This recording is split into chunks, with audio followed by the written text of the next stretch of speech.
Ayan guys, nagluto ako ng spaghetti. Ayan, nag-crave ako ng spaghetti at yung mga bata gusto nila ng spaghetti.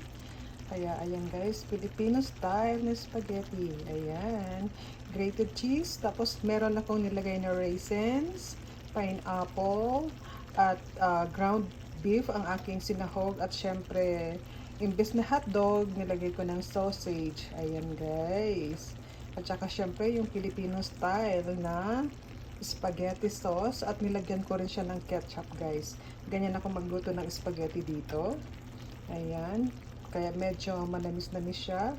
Meron din siyang yellow bell pepper na nilagay at konting salt.